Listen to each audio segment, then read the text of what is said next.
Welcome back to the first chapter of them's fighting herds. Last we left off, apparently this Equestria knockoff is at a screwed situation, and now we have to find some big chosen one character by beating the crap out of everyone else.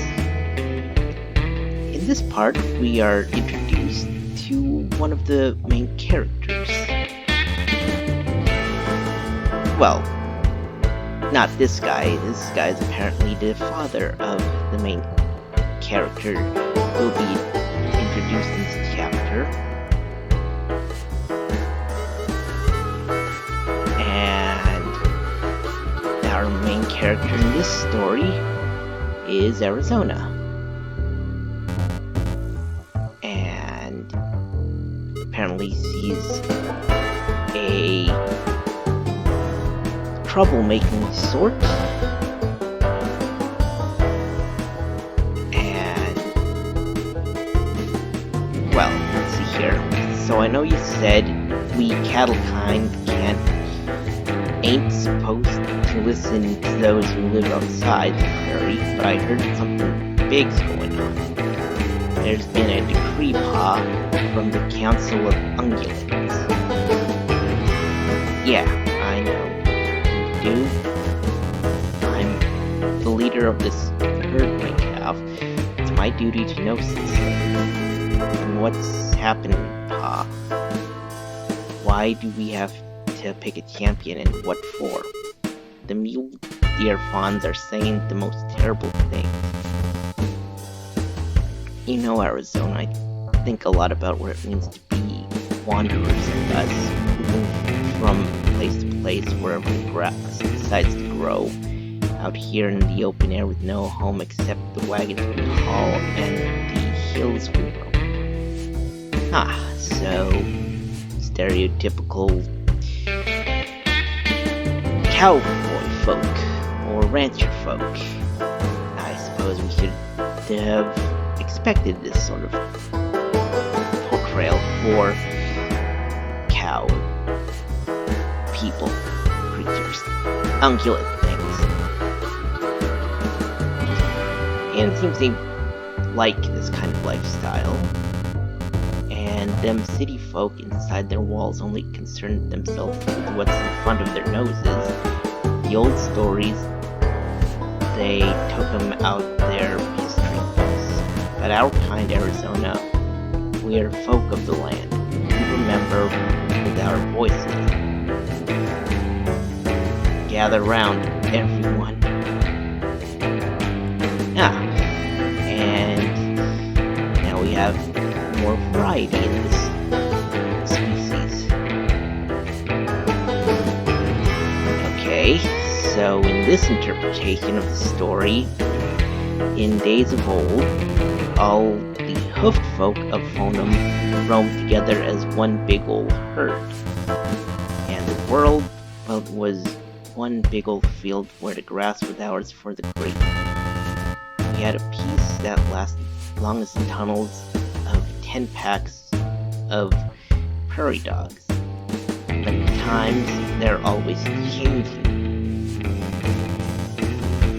See, there were other animals on Fonum, little ones. They had fur like us, but instead of hooves, they had gangly clawed toes.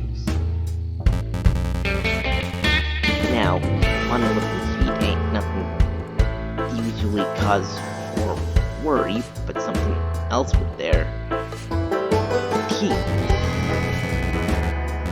And as time passed, these teeth grew longer and sharper than thorns on a buffalo berry branch.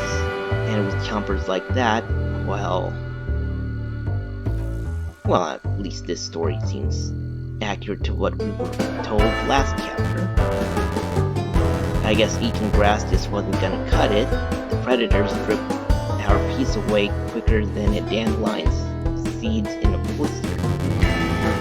But we didn't stand by like frightened jackrabbits to be gobbled up like buttered biscuits.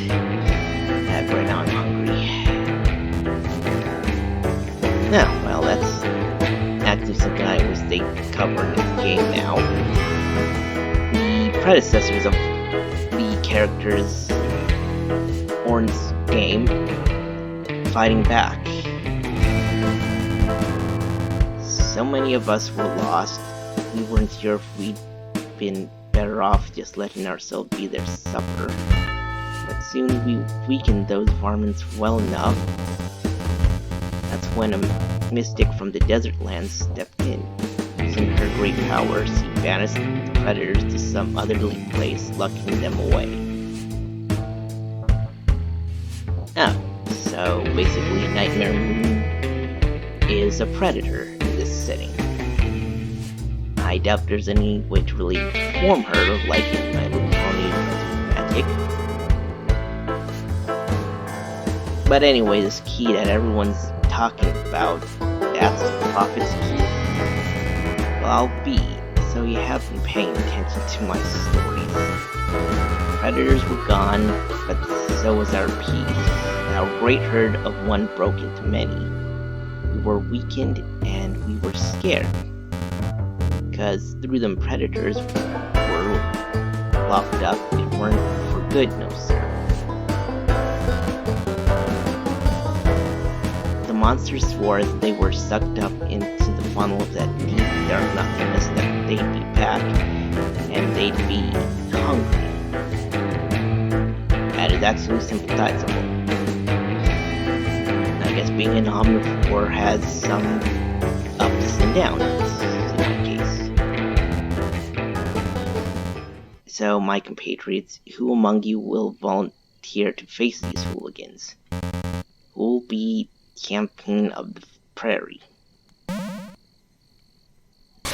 I'm guessing that some of the supplementary material of them's fighting herds that was released before this game was developed at this point are going to be referenced here. And I'm guessing this is going to be one of those fantasy forbidding parents that we're going to be dealing with. And yeah, let's see how the character we're playing as gets by in this situation. And we are now introduced to the mother of the main character here, Minnesota. Okay, so they're like gonna be another state sibling, uncle, a relative in this family, or some sort. Okay, so she may be small, but yeah, here you bet her heart is bigger than the prairie itself. And I'm guessing we're seeing some faster realizations to get the story along. And let's see if there's at least some form of fighting here. If not, then I suppose I can go on a tangent on how all of these names imply that at least the American continent is around in this universe. Or at the very least, the states are not states, but relegated as names for the characters in this cow region are named after. And looks like Arizona is going to go up north to meet the reindeer folk. And, well, this is probably going to be the start of one of the fighting parts in this game. And hopefully there's actually going to be some form of fight.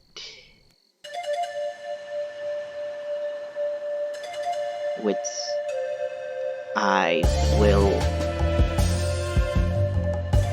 highlight next time in Them's Fighting Herds.